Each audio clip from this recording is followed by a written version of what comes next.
Howdy guys, I want to talk a bit about the progress of the boat, and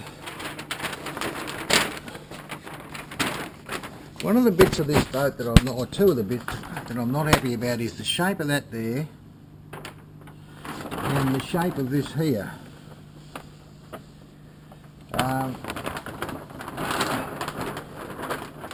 And the other thing is that to actually, because I wouldn't mind putting a person standing here, and to do that I've got to know how long the boat is. So it's 46 inches, but I don't know what the scale is. So I measured it, and then I thought to myself, I think I'll make it 38 feet, which is a 1 in 10 scale, and I can get 1 in 10 people to stand there, so that all works out okay. That makes it just on 3 metres wide in real life, so that's plenty wide enough to get 2 or 3 people across there. But talking about this here, how do I want that to be different? Well, I want that to be different because I want all of this to be the rear deck. I might put a big armchair in the back in there, big double seat, or I might put a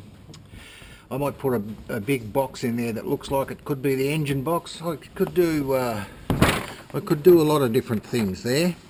But that means that I'll get the floor down from where it is here in the boat. That's the floor. I'm going to get the floor down here.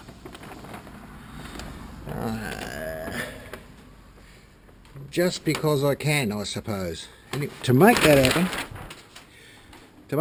I've got to cut this out down that line as I've already cut it here. So that's going to happen next. And I've reshaped these already. They go in there, and I've reshaped them to go about like that. So the screen will go about there, and then it'll do this, because I think that's more like what it might look like. And of course this will have a different shape here. So basically that's the next step is there.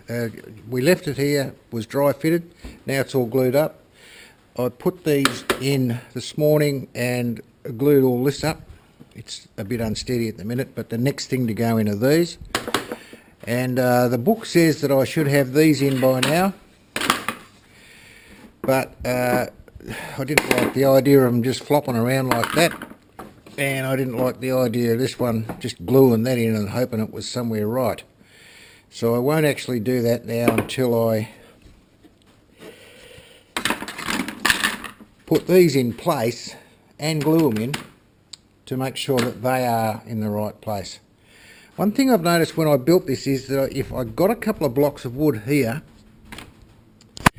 and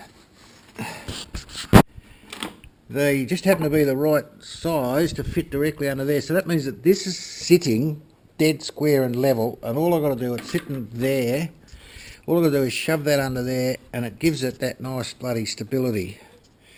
So if somebody else decided to build one of these, I would recommend a procedure similar to that. I can actually push these right in up against that nice and tight and clamp them, and you can see that that holds that square. And so when I was doing my checking yesterday with the square, everything is perfect off the deck here. So everything is in fact perfectly square, and I'm very excited. Things are just perfectly lovely. Same as in there. Everything's really square and tight, so I guess I'll be happy with that as we go along. As you can see here, I've got a outrigger motor, and I have checked it and it will fit. So that means that I can run 14.8 volts or 4S cell and a big speedy, and I know that that will drive that big prop over there, so I reckon I'll probably get a pretty good pace out of it. Be a little bit above scale, but it'll look fantastic on the water. So that's where we're at, guys. I'll come back with the camera when I get these in place. Howdy guys, here we are. I've got that sort of set up now. This is the only one I'm gluing in place at the moment. These are just held there to keep this level with that, and this is just in. I'll glue that one in place after I've got this one glued in place. But it's starting to get that changed shape that I'm looking for. It'll give me an opportunity to build a steering binnacle and another thing and a thing and stuff later to tidy it up. But whether it does look better or not doesn't matter. What matters is that I like it.